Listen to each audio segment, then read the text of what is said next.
Olá, a paz de Jesus. Nessa tarde, eu quero partilhar com vocês mais um pouquinho sobre Santa Teresa d'Ávila. E o primeiro vídeo que eu gravei, eu lembro que muitas pessoas falaram que ela era reconhecida como uma mulher de oração. E cada dia, a cada leitura de cada texto, eu posso observar que isso é verdade. Gente, é interessante, até quando ela não tem, ela escreve o livro para não direcionar sobre oração, ela fala sobre oração. No livro da vida, que nós já falamos nos vídeos anteriores, ela fala alguns detalhes, ela direciona alguns detalhes de oração. E agora, no caminho da perfeição, ela também faz isso. O livro da perfeição é um livro que ela escreveu às irmãs, às monjas, do convento de São José.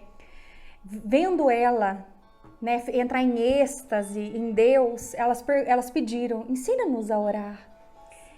E ela escreveu esse livro, Caminho da Perfeição, de Perfeição, também para instruir as suas irmãs, descalças, carmelitanas, esse caminho da perfeição.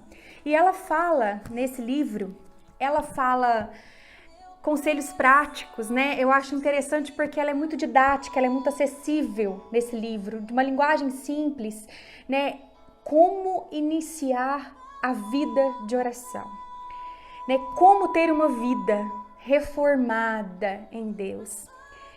Mas antes de nós iniciarmos propriamente o livro, eu queria contar uma historinha, que ela estava no banheiro, fazendo as necessidades dela, e o demônio chegou a ela e falou: mas não é possível, Teresa, até no banheiro você está em oração? E ela disse assim para o demônio: o que desce é para você e o que sobe é para Deus. Então, assim, uma mulher que era, que assustava até o demônio, que não tinha lugar para orar, E esse livro, ela escreveu numa época que teve a Inquisição Espanhola, Muitos livros, inclusive de São João da Cruz, que era amigo dela, que como ela reformou o mosteiro, do masculino, ele também foi, os livros deles foram proibidos de ler, porque naquela época era tido como questionável tudo que se falava de mais profundo, de oração mais profunda, de êxtase. Essas coisas eram tidas, com bruxaria, eram confundidas com bruxaria. Então, assim, não se podia fazer. Então, esse livro é uma preciosidade, Ela teve que refazer todo o livro, E ela começa, interessante, que ela já começa falando que a vida de oração para uma monja, para uma carmelitana, era questão de vida ou morte. Ou você vive ou você morre. Então, ou você ora ou você não ora, ou você morre. E ela, interessantíssimo, porque ela começa a falar algumas coisas que nós precisamos ter para iniciarmos a oração. E ela disse assim, lá no capítulo 4, antes de falar do interior, isto é, da oração propriamente dita, direi algumas coisas que quem pretende seguir o caminho de oração precisa ter. Coisas tão necessárias que as que seguirem, mesmo não sendo muito contemplativas, poderão alcançar muito no serviço do Senhor. É impossível, não as seguindo, ser muito contemplativas. E quem pensar que o é, estará muito enganado. Então ela começa falando alguns critérios para você começar a iniciar um processo para querer orar. E o primeiro deles que ela fala é que você precisa amar o outro. E como ela escreveu para as irmãs do mosteiro, ela fala assim que você precisa né, que as irmãs precisavam amar umas às outras, a tal ponto que não se incomodar com o defeito da outra. É interessante que Santa Teresinha, do Menino Jesus, ela foi carmelitana, né? Então, assim, ela estava num convento que foi reformado por Santa Teresa d'Ávila. E conta-se que quando ela morreu, a irmã que sentou ao lado, ficou no lugar dela, né, lá no coro, onde que as freiras se reuniam para rezar. Ela conta que a irmã que ficou no lugar dela começou a se inquietar com a irmã do lado que ficava brincando com o terço. E a irmã do lado, quando, né, ela falou, olha, você tá me incomodando, né, porque você faz barulho demais com o terço. A irmã falou assim, olha, a irmã Teresinha do Menino Jesus ficou do meu lado vários anos e nunca se queixou de nada. Então, olha, tamanha a vivência, né? Então, se você quer ser uma mulher de oração, é interessante, siga, né, os conselhos de Santa Teresa d'Ávila, porque quantas Teresas foram santas e quantas ainda nem são reconhecidas como santa? Aquelas que seguiram à risca os conselhos de Santa Teresa d'Ávila. E ela fala desse amor. Por quê? Olha que linda, ela fala uma frase assim: porque não há problemas que não seja resolvido com facilidade entre os que se amam. Então, se você ama, tudo vai ser fácil, né? Qualquer problema é resolvido com facilidade. E ela disse assim: assim recomendemos veemente a irmã faltosa a Deus, procurando praticar com grande perfeição a virtude contrária à falta que ela parece ter cometido. Esforçai-vos nisso, para ensinar através de obras o que a irmã talvez não entenda por palavras, nem corrija-se por castigo. É muito comum que se pratique a virtude que se vê resplandecer na companheira. Trata-se de um bom conselho e ele não deve ser esquecido. Então ela fala assim que quando um irmão seu te fizer alguma coisa que te desagradar, você tem que retribuir a ela algo virtuoso, tão virtuoso, mas tão virtuoso, ter contrárias, né? Ter uma atitude contrária à que ela te magoou. Por exemplo, se uma irmã, né, se uma pessoa te ofende com palavras, você deve falar palavras de bênção para ela, você deve elogiá-la, você deve reconhecê-la através das palavras, até com que essa irmã possa também ter o fruto, possa também ter essa virtude. Olha que lindo.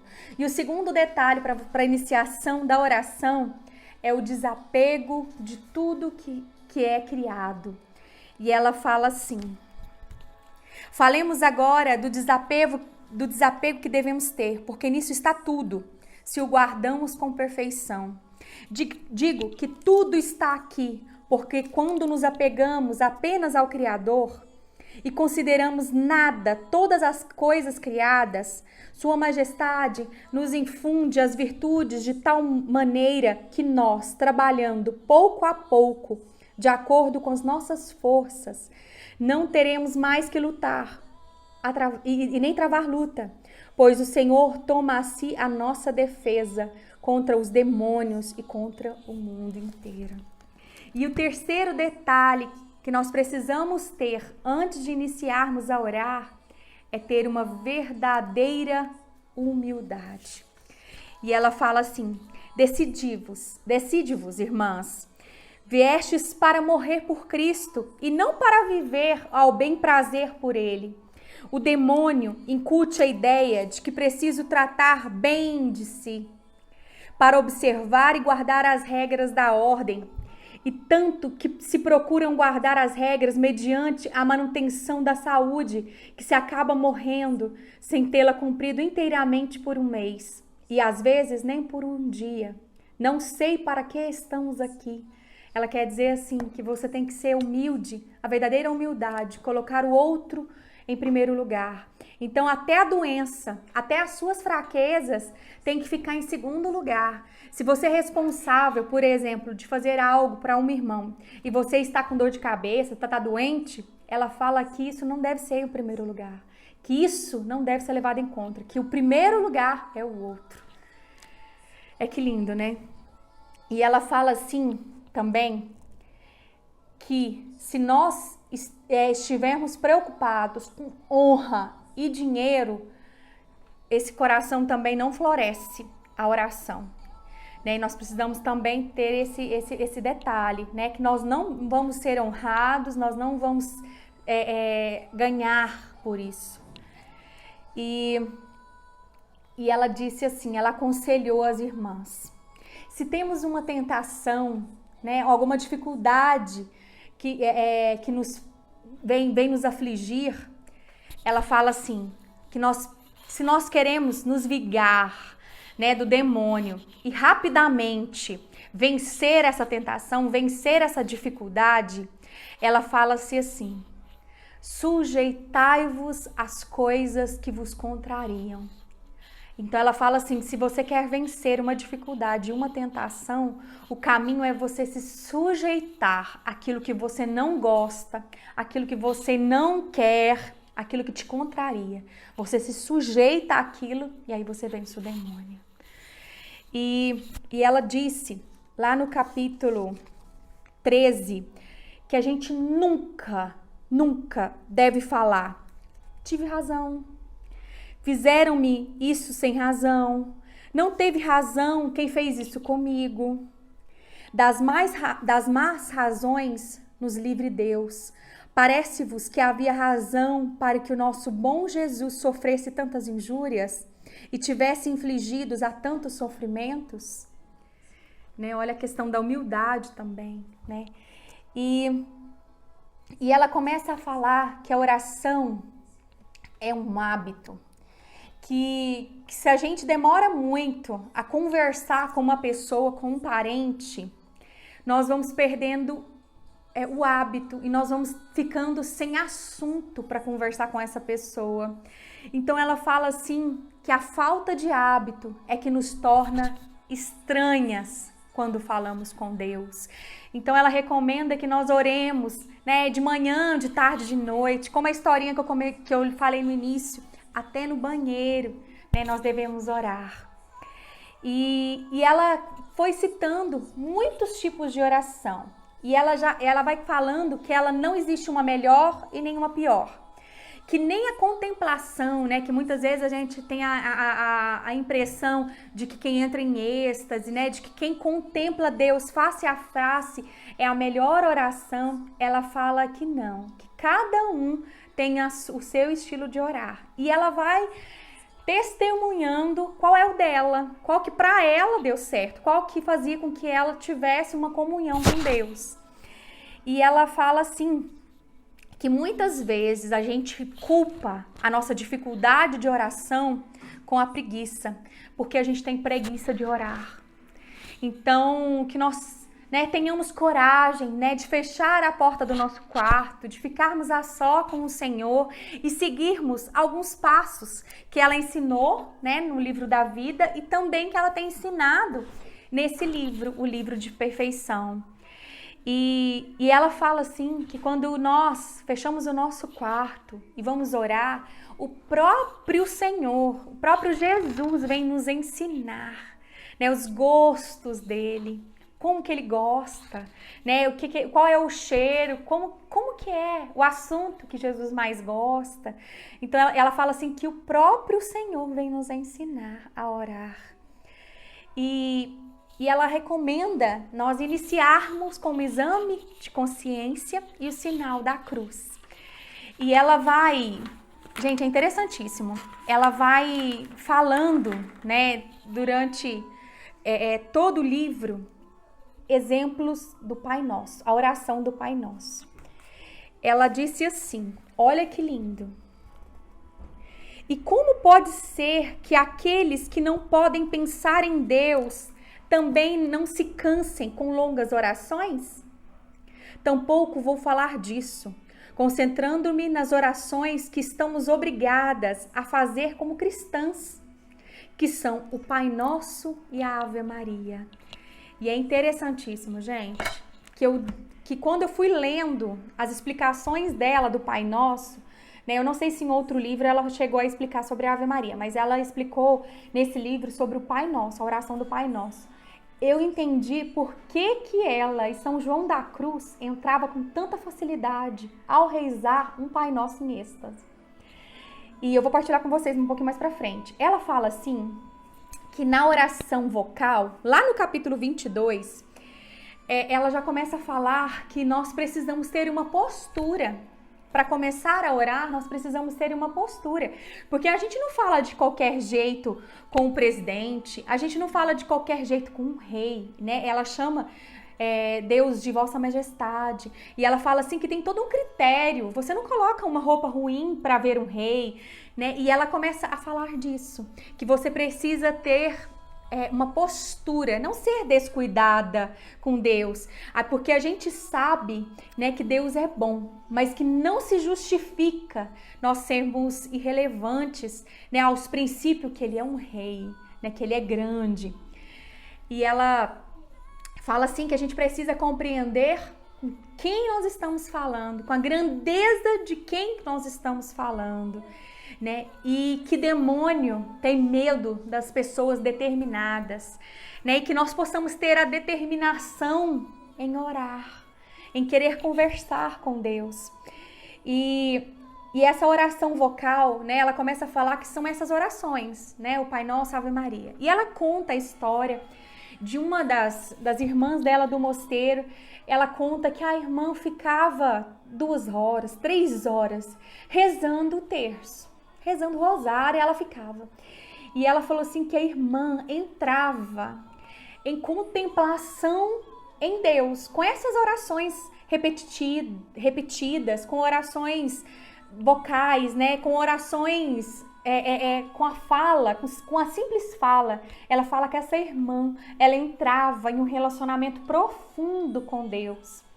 Gente, e a palavra dela, ela disse assim: louvei o Senhor e tive inveja da oração vocal dessa irmã. Olha que lindo, né?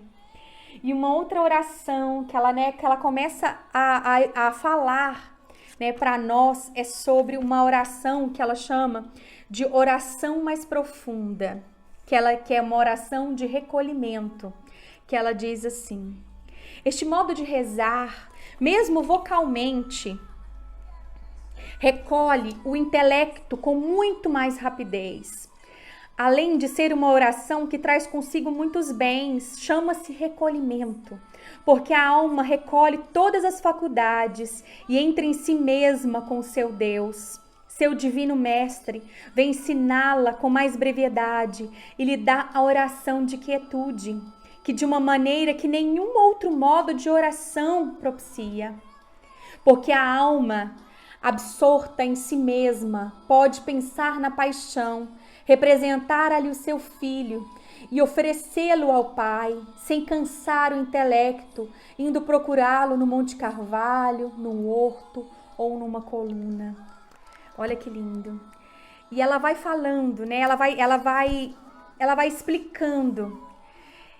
E é interessantíssimo que ela explica o Pai Nosso, a oração do Pai Nosso inteira. E ela fala assim, que quando nós formos rezar uma oração, né, que ela fala assim que é nossa obrigação de rezar, que o Pai Nosso e a Ave Maria, ela fala que nós precisamos ser impactadas, né, ser mexidas com alguma coisa da oração, com alguma frase, com alguma palavra. Nós precisamos meditar aquilo. E é lindo, gente, porque ela tem um momento com Deus em toda a oração do Pai Nosso, e ela vai explicando, ela vai testemunhando isso, né? E eu me recordo agora de quando ela fala assim do Pai Nosso, ela falando disso, que ele é o nosso Pai, né? Ele não é qualquer um, ele é o nosso Pai, o Rei maior, o possuidor de todas as coisas, é o nosso Pai.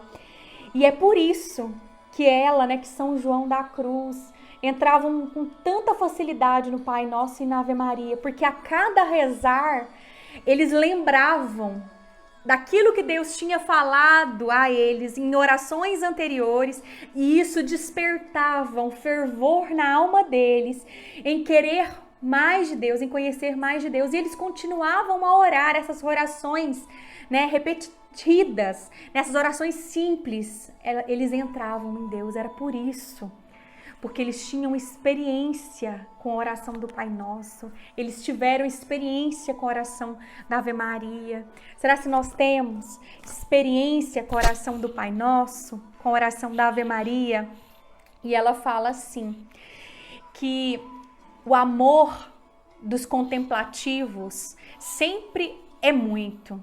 Caso contrário, não seria eles contemplativos. E o que é ser um contemplativo? O que é fazer uma oração contemplativa? É se encantar por Deus. Sabe aquela coisa de você ficar olhando, né, encantado, contemplado com aquilo, né? E quando eu fui estudar a palavra contemplar, né, ela tem uma origem que diz cortar, dividir, né, um templo. E eu lembrei muito de uma cebola, porque a cebola, irmãos, ela tem, já observaram? Ela tem umas camadinhas.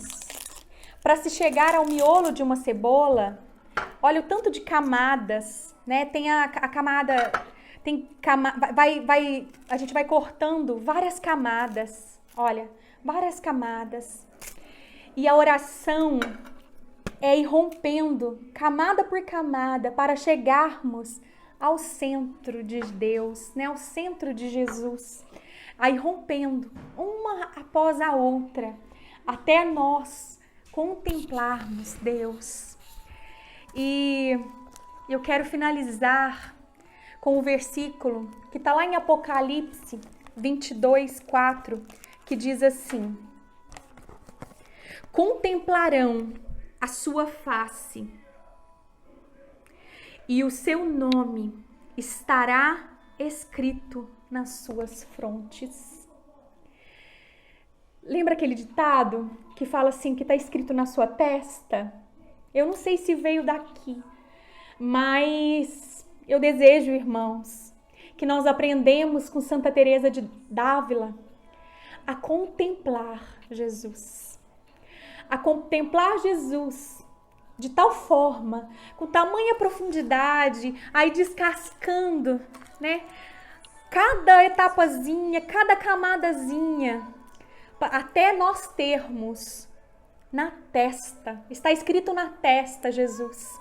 E eu fiquei pensando, talvez, né, cada oração possa ir tirando de nós, tirando da nossa testa, da nossa vida, essas camadas, né, essas camadas que nos tiram da presença de Deus, que nos, sabe, a camada da preguiça, que o Senhor venha tirar de nós, a camada, né, do desânimo, a camada da falta de entendimento, que o Senhor venha tirar de nós, né, a camada do não entendimento, que Deus possa mesmo, o Espírito Santo possa vir orar em nós e possa nos levar ao centro que está Deus. E que na nossa testa possa estar escrito Jesus.